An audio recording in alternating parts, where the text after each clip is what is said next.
My name is Laila Khan, and I'm 29 years old. I wish I could tell you there was a sudden shocking moment, something that blindsided me, something I couldn't have foreseen. But the truth is I saw it coming. I just spent years pretending otherwise, telling myself I was imagining things, twisting reality so it didn't hurt so much. The invitation arrived on a Thursday afternoon. Not from my parents directly. Not from my younger brother. It was an email, forwarded from some family group address I barely paid attention to. Subject line: 35th anniversary celebration. Hope you can make it. That was it. No greeting, no we'd love to see you. Not even a hint that I was actually expected. My name wasn't anywhere in the body. Just logistics. Date. Time. Address. Last year they'd celebrated without me. Not because I was busy, not because of a misunderstanding. They had simply erased me. Weeks later I had the courage to call my mom, asking why no one had told me. A long pause, a sigh heavy with irritation, like I was the one creating trouble. We just wanted a quiet night, she said. Quiet? I asked, trying not to sound shocked. She hesitated, then finally admitted. They thought my presence would make things tense. As if I carried friction with me everywhere. As if I wasn't their daughter, just a variable they needed to remove for their comfort. That conversation haunted me for months. Thanksgiving, Christmas, my birthday all passed in silence. No calls, no texts, no check-ins. Eventually, the absence started to feel deliberate, almost methodical. So when this new invitation landed in my inbox, I stared at it for a long time. I told myself maybe they'd softened. Maybe time had healed something. Maybe this was their way of reaching out without having to say sorry. I wanted to believe it. I had to believe it. I spent the next few weeks planning, overthinking, preparing, trying to predict the exact tone, the exact demeanor that would allow me to step in and be neither too eager nor too detached. What to wear, when to arrive, how to smile without seeming desperate, how to say congratulations without asking for anything in return. I bought a gift, delicate, thoughtful, a handcrafted vase with fresh flowers. Not cheap, not ostentatious. Something that said, I notice you. I still care. Without asking them to reciprocate. I kept telling myself I wasn't buying affection, just goodwill. A little proof that my heart was still open, even if theirs wasn't. The afternoon of the anniversary, I parked a block away, not wanting to seem intrusive. Sitting in the car, I watched the house. Curtains drawn, lights glowing softly. Music drifting faintly through the windows. My hands rested on the steering wheel as I took slow, deliberate breaths, reminding myself not to expect warmth. Civility would be enough. Just basic courtesy. When I finally stepped into the kitchen, the smell hit me first. Roasted vegetables, garlic, fresh bread. And then I saw her. My mom at the counter, slicing vegetables with precision and calm. Not looking up. Not pausing. Not acknowledging me. I was standing there with the vase in my hands, and she didn't flinch. You shouldn't have come, she said. Just like that. Cold. Flat. Matter of fact. My dad was leaning against the counter, arms crossed, watching the scene like a bystander in a play. He chuckled softly. No one missed you last year either, he added. Like it was a joke. Like it was nothing. I felt something icy slip through my chest, a quiet, sharp pain that had nothing to do with embarrassment and everything to do with clarity. I set the flowers gently on the counter. Happy anniversary, I said. No eye contact. No gratitude. Just the words. And then the silence settled. Thick. Heavy. Intentional. I waited. For something. Anything that might prove this wasn't exactly what it felt like. It didn't come. So I turned and walked out. Through the dining room where a few early guests looked confused. Through the hallway, past family photos, all smiles frozen in time. My parents didn't follow, didn't speak, didn't acknowledge. I didn't cry. I didn't shake. I just walked. Outside I paused, sitting on the curb, staring at the street, the sky, anything that wasn't inside that house. Not embarrassment. Not shame. Hurt, yes. Clarity, yes. Empowerment, maybe the very first flicker of it. I unlocked my phone. First, I canceled the bouquet scheduled for delivery the next morning. Then I checked the joint account I'd allowed them access to for years. It had been my invisible lifeline to the family, paying bills, groceries, even my brother's tuition for months, all without thanks. I removed their access with a few taps. The confirmations popped up immediately, and for the first time in years, I felt a weight lift off my chest. Within minutes, my phone buzzed. Family group chat exploded. Messages of shock, anger, disbelief. My younger brother texted nervously. "Why would you do this on their anniversary?" I typed a single sentence back. "You said I was optional. Now I'm proving it." And then I turned off the phone, started the car, and drove away without looking back. For the first time in years, I didn't feel guilty for choosing myself. The silence after I left that house didn't feel peaceful. It felt electric, like the calm before a storm. My phone buzzed incessantly, calls I ignored, texts I didn't open, notifications piling up. The family group chat was alive with outrage.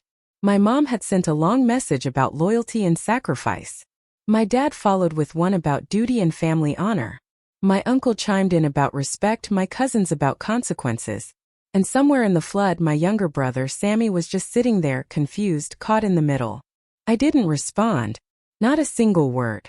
For once, I let them feel the weight of their own actions without me stepping in to smooth it over.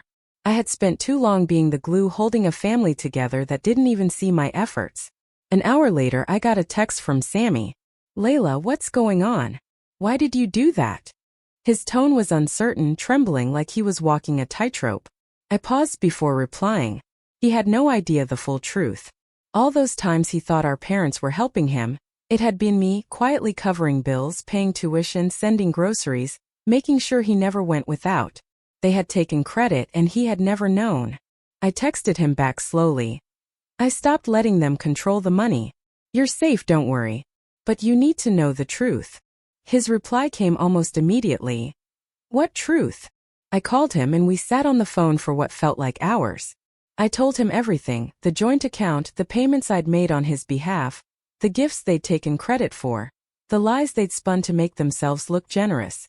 I kept my voice calm, careful. I didn't want to make him feel guilty or angry, just aware. By the end of the call, I could hear the tension in his breathing. I had no idea," he whispered. He sounded smaller than I'd ever heard him. "All this time, I thought they were doing all this for me. I trusted them." I felt a strange mix of sorrow and relief. Finally, he saw them clearly. Finally, he could stop being manipulated without realizing it. "I'll help you directly from now on," I said. "No middlemen. No stories. Just us." He hesitated. Then quietly, "I trust you, Laila. Always." That was the first real sign that my actions were already changing something for the better. My brother's eyes were opening, even if he didn't fully understand it yet. Meanwhile, the backlash from the rest of the family didn't stop. My parents called, emailed, sent texts, even tried reaching out through cousins. Every attempt was carefully calculated to make me feel guilty, to shame me into compliance. They wanted the story rewritten, the narrative spun back in their favor. They wanted me to beg for forgiveness. I ignored everything. For the first time, I realized that silence was more powerful than words. Let them stew in their outrage. Let them panic. I had finally stepped out of the cycle, and nothing they said could drag me back into it. 3 days after the dinner, I woke up to a blocked number leaving a voicemail. My mom. Her voice was almost unrecognizable. Small, fractured, tearful, as if she were performing vulnerability. "Laila, please, we were wrong. Can we just talk? No blame. Just talk."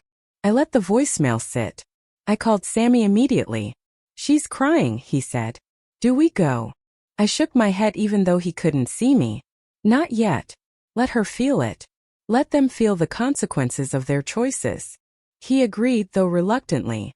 That evening, he came over to my apartment, and together we reviewed the past year, piecing together every instance where I had quietly supported him or the household. It was painstaking but necessary. We created a clear ledger. Emails, screenshots, payment confirmations, a record of everything. Evidence of their manipulation, their control, and my quiet sacrifices. Later, I shared this ledger with Sammy, carefully explaining that this wasn't about punishment or revenge. It was about clarity, about understanding the truth. "They can't gaslight you anymore," I told him. "They can't make you feel guilty for what they took for granted." He nodded, eyes wide, absorbing everything I'd shown him. And then, almost immediately, the story started to leak out. Word traveled through family whispers, the aunt who had always tried to mediate, the cousins who were fed the false narrative, the neighbors who observed the tension. People began asking questions. My parents called multiple times, this time with a tone that was less anger, more negotiation. They wanted to manipulate, to bring me back into their orbit, to make me dependent again. But I had already stepped into a new rhythm, a new clarity. I told Sammy to keep his distance if they tried to involve him, that I would manage everything. He agreed, and for the first time in years I didn't feel the need to protect them from the consequences of their behavior. They had created this storm and now they had to face it. That night, as I sat on my balcony watching the city lights, I felt a strange mixture of fear and liberation. For years I had been trapped in a role I hadn't chosen, the dutiful daughter, the peacemaker, the one who quietly fixed everything for everyone else. But now the scales were tipping. The tension, the manipulation, the lies, they all hit my parents now. And for the first time I realized that stepping away from them, refusing to be their tool, wasn't selfish. It was survival. It was empowerment. The next morning my phone was already buzzing with notifications before I had even poured my coffee. Messages from blocked numbers, calls I didn't recognize, and one from my mom marked with urgency. I didn't answer. Not yet. I had learned that the more immediate the reaction, the more it was designed to provoke me. Sammy was at my apartment again, pacing nervously. "Layla, they're calling everyone. They're telling people you stole from the family," he said, almost in disbelief. His voice trembled. "They're saying you drained the accounts, that you're unstable." I nodded, unfazed. "Then let them," I said. "Let them lie. I've already got the truth documented. Screenshots, payment confirmations, emails. Everything they're claiming is falsified. And I'm ready to prove it if I need to." Sammy exhaled slowly, sinking onto the couch. "But what about the family? The neighbors? Everyone talking?" I leaned against the kitchen counter, calm, deliberate. "This isn't about appearances anymore. It's about facts. And facts aren't afraid of gossip." By afternoon the storm hit. My parents' calls became more insistent. My mom pleaded. My dad attempted reason, framing it as concern for the family's image. They tried guilt, shame, emotional manipulation, even subtle threats. "You think you're above this family now?" my dad's text read. "Don't forget who gave you everything." I laughed softly, almost in disbelief. Gave me everything? I had covered their bills for nearly 2 years, ensured the household ran smoothly, and bailed my brother out countless times. Everything they had counted as their generosity was, in reality, my quiet work. I didn't respond to the texts. I let them sit, unanswered, while Sammy and I reviewed the records again.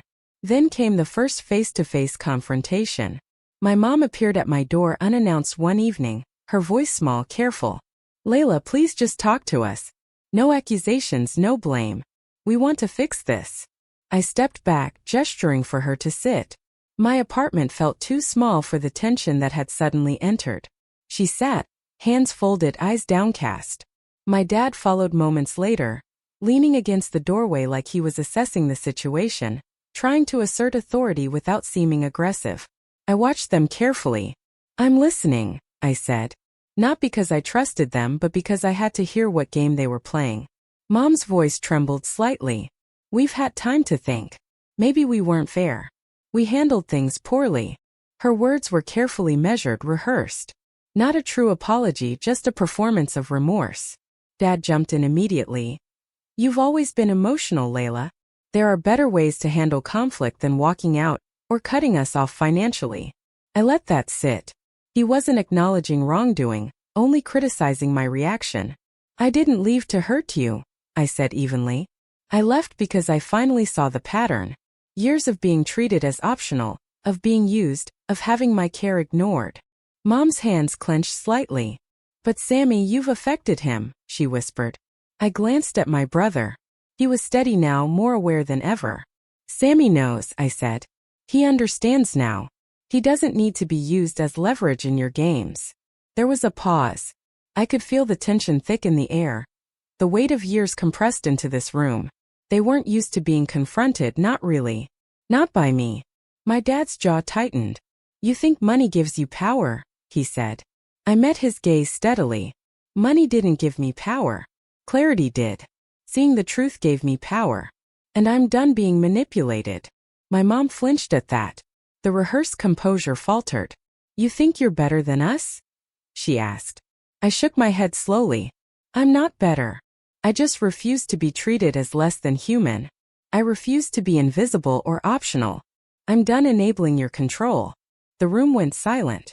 Sammy's eyes were wide, absorbing everything, the relief and fear mixing together. I turned back to my parents. I will continue to support Sammy directly. I will protect him from your manipulation. But I will not step back into the cycle. Not for money. Not for appearances. Not for guilt. Not for shame. Dad exhaled sharply, a frustrated sound that spoke volumes. Mom's lips pressed tight, hands folded in her lap. I could see the realization forming. They had lost control. For the first time, their influence over me was gone. And they knew it. I left that evening without closing the door too forcefully. It didn't matter. The statement had been made. My brother, quiet but steadfast, followed with me as I drove him back to his apartment. On the ride he spoke softly. I've never seen you like this, he admitted. Strong. Calm. Not angry. Just in control. I smiled more to myself than him. It's taken years, I said. But once you see clearly, you can't go back. Later that night, I watched as the notifications continued to pile up. Emails, texts, blocked numbers, even a social media post from my mom claiming betrayal, calling me unstable, turning the story in her favor. I saved the screenshots. I didn't respond. I didn't argue. I let the evidence speak for itself. For the first time, I realized the power of stepping away from manipulation. They could try, they could plead, they could threaten. But they couldn't rewrite the truth. And in that clarity, I felt something I hadn't felt in years. Control over my own life. The next few days were surreal. My parents' attempts to regain control escalated faster than I could have imagined. Calls, messages, emails, even social media posts. They tried every angle to make me flinch. My mom posted a carefully curated story online. A photo of herself smiling with the caption about family betrayal, and a daughter who turned her back. Comments flooded in: sympathy, outrage, unsolicited advice. I didn't respond. I didn't need to. I had the receipts. Screenshots, transaction records, everything neatly organized. Truth was on my side, and I wasn't about to give them another opportunity to manipulate the narrative. Sammy, on the other hand, was becoming more aware with every passing day. I could see it in the way he answered my questions, in how he questioned their words instead of believing them blindly. His eyes no longer mirrored fear or confusion. They reflected clarity. It was empowering to see, but it also carried responsibility. I had to guide him without controlling him. Layla, he said one evening, hesitating as he looked at me across the living room table. I don't know how to tell them I don't need them for money anymore. They'll be angry. I smiled softly, reaching out to touch his hand. You don't have to. Not yet. We'll transition everything quietly.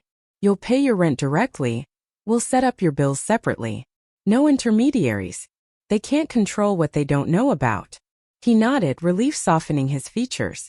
The first few days of setting up direct payments, online accounts, and schedules were exhausting but liberating. I watched him take control of his life, making choices for himself, feeling the autonomy I had fought so hard to claim for myself.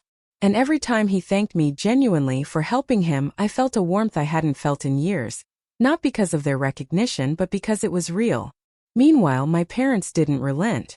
A formal letter arrived a few days later, typed neatly, threatening legal action to reclaim family contributions, everything they had once accepted from me. They were trying to frame their entitlement as law, control as legality. I sent it immediately to a lawyer friend who read through it, laughed incredulously, and confirmed my instincts. It was absurd, baseless, and more a bluff than anything enforceable. Still, the tension was palpable. Every text, every attempt at communication felt like a pressure test, a manipulation to see if I would break. But I didn't. Not once. The clarity I had gained in those first decisive moments after the anniversary dinner had anchored me. I wasn't walking away out of anger. I was stepping forward into freedom. Then came the pivotal conversation. My mom called, her voice unusually quiet, fragile even. Layla, please just talk. No blame. No anger. We just want to make things right. I exhaled slowly, considering my response. I'll come, I said carefully. But not for an apology. Just to clarify things once and for all. The house felt the same when I arrived. The familiar driveway, the carefully arranged porch lights, the furniture unchanged. But something was different. No music. No guests.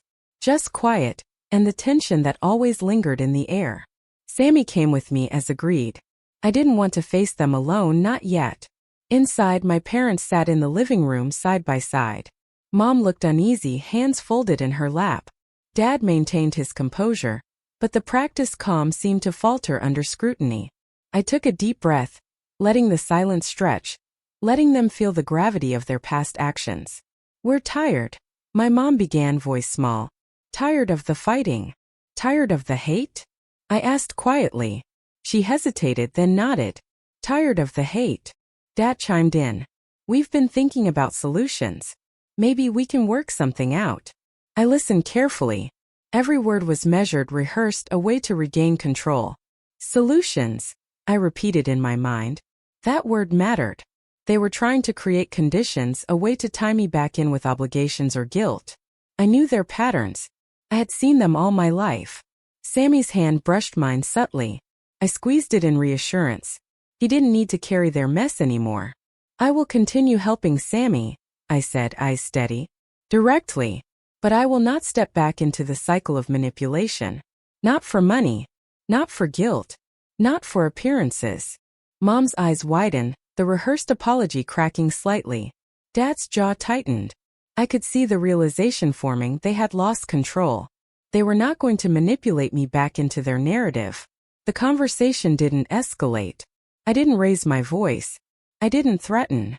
I simply laid out the boundaries clearly, calmly, decisively. The shift was subtle but irreversible. Sammy was seeing the change too. The first time he spoke up to assert himself in the room, I knew the tide had turned.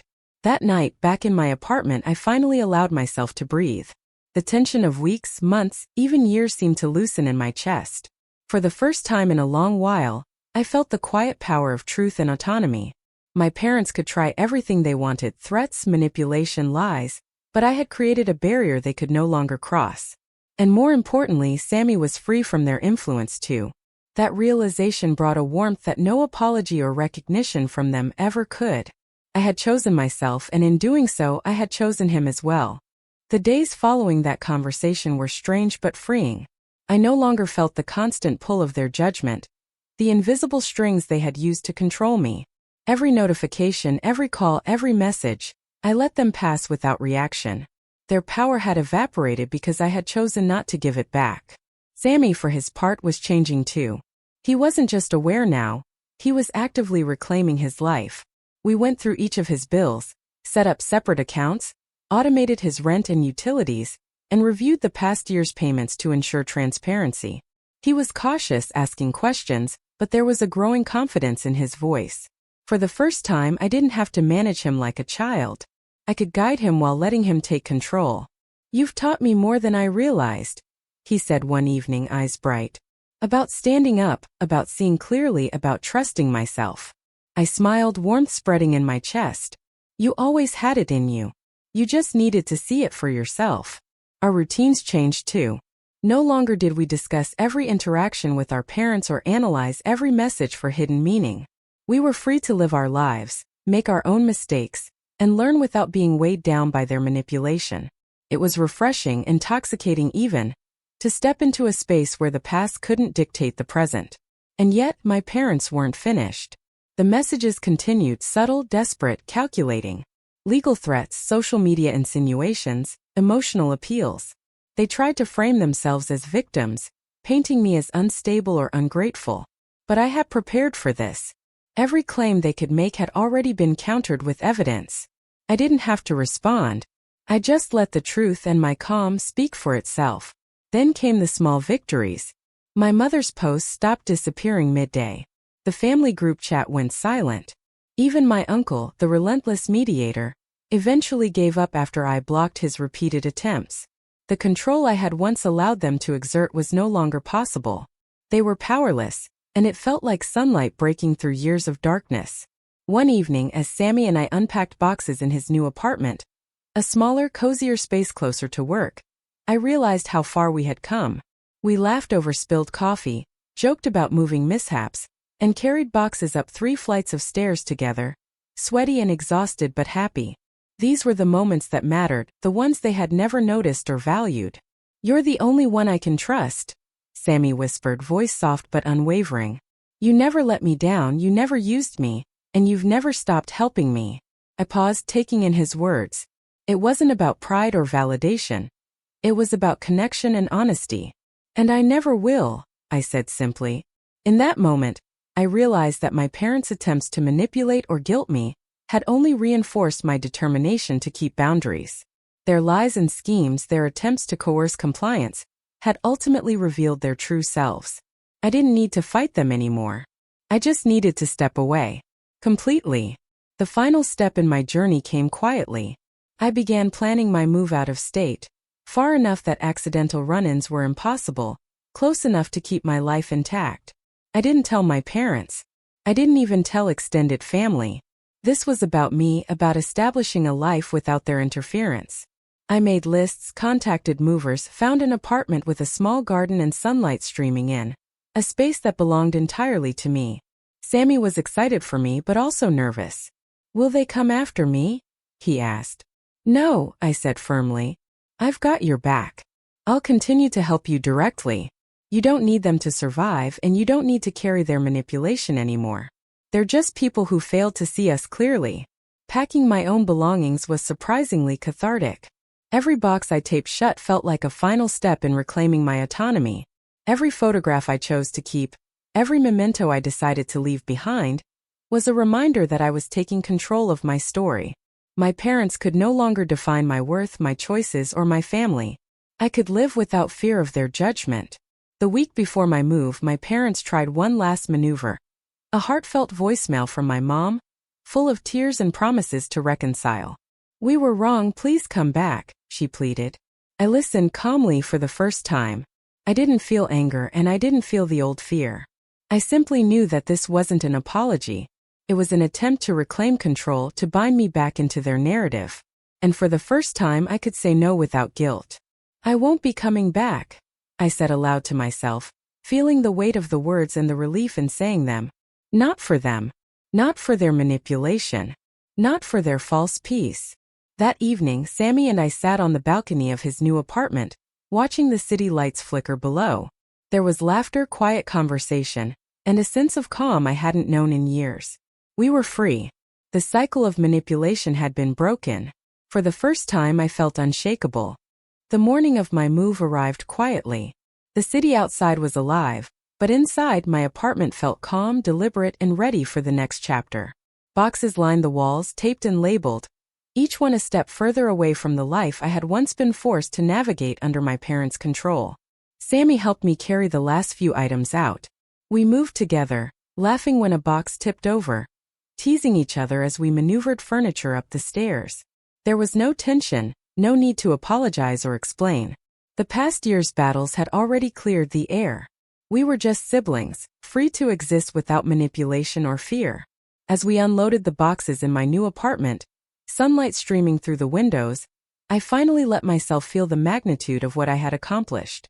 Every step I had taken, cutting off the joint account, asserting boundaries, confronting my parents, supporting Sammy, had led to this moment. I wasn't just surviving, I was thriving. I had chosen myself. Sammy watched me arrange the last box on the shelf, then turned to me. "I never realized how much strength it takes to do what you did," he said softly. His voice was filled with awe but also gratitude. "And to still care for me without letting them control us." I smiled, feeling a warmth I hadn't experienced in years. "You had that strength too," I said. "It just needed room to grow." We unpacked the final boxes in companionable silence, each task a quiet affirmation of our independence. There was no guilt, no pressure, no lurking sense of obligation. Just the tangible reality that we could live our lives on our own terms. Later that evening, I received another message from my mom. A short text, carefully measured. "Please come talk. We want to make amends. We were wrong." I stared at the screen, feeling neither anger nor fear. I knew exactly what this was.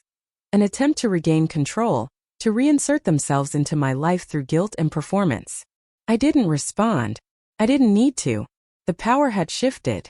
I wasn't just ignoring them. I was free from their influence entirely. Sammy sat beside me, noticing my pause. "You're not going to reply?" he asked. "No," I said firmly. "There's nothing to gain. We've already done the hard work, setting boundaries, reclaiming independence, seeing the truth.